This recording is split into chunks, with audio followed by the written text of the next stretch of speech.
sebagai influencer jadikan target untuk menjangkau petani muda.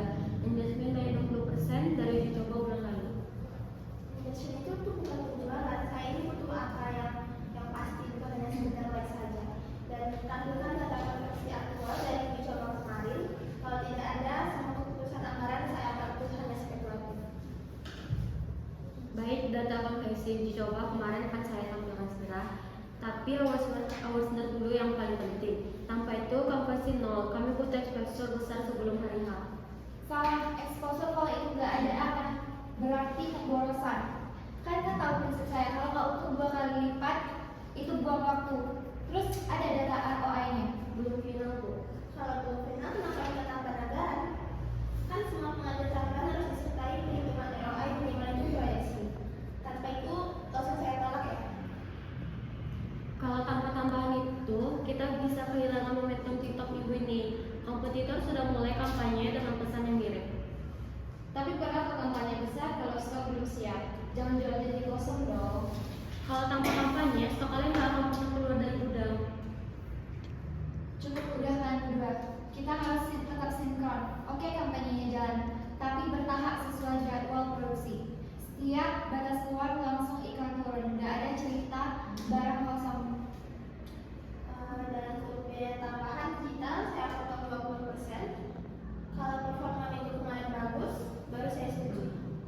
Baik, saya dalam kamu. Saya juga akan pastikan setiap kampanye punya jalan pelacak konversi yang jelas. Minggu ini kami akan aktifkan dashboard real time supaya ROI bisa dipantau langsung oleh manajemen. Selain itu, saya siapkan konten berbeda untuk tiap wilayah.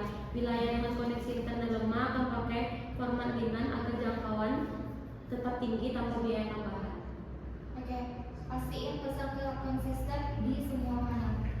Berarti saya juga ingin laporan performanya harian, bukan mingguan ya. Siap, Bu. Saya kirim laporan setiap jam 8. Kalian harus berhasil, pokoknya saya nggak mau tahu. Kalau gagal, kan kalian tahu konsekuensinya apa. Saya nggak akan gagal.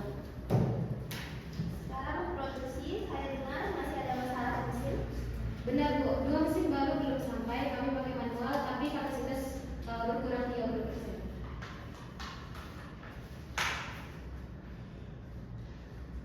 Itu artinya kita rugi dong, rugi uang. Terus apa solusi kalian? Kami rencanakan lembur 2 shift, tapi butuh tambahan biaya 80 juta. Iya nggak bisa dong, dengan kita udah 5.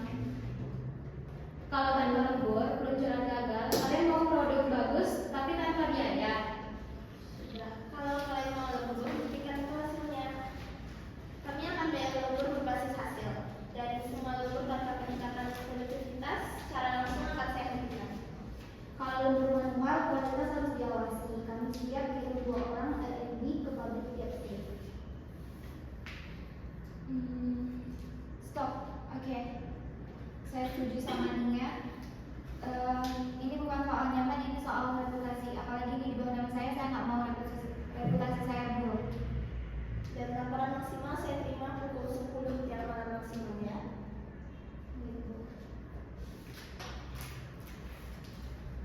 Untuk tim R&D gimana? Saya baca gagal. Apa ini benar? Kita bisa antisipasi dengan paket tambahan 20.000 pinjam untuk distribusi, momentum terlalu penting.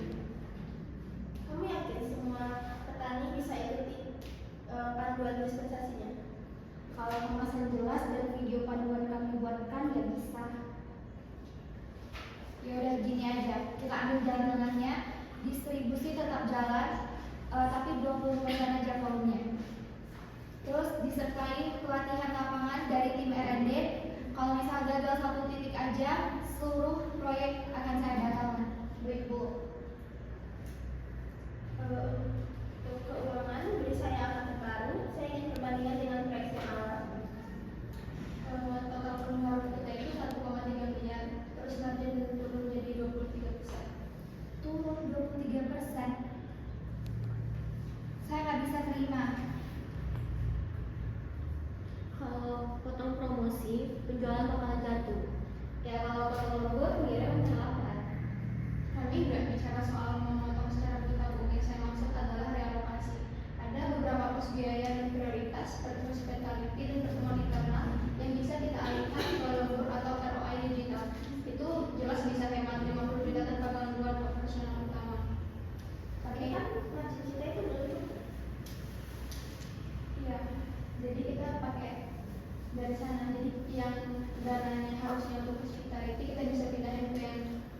lebih penting itu untuk lembur sama ROI digital.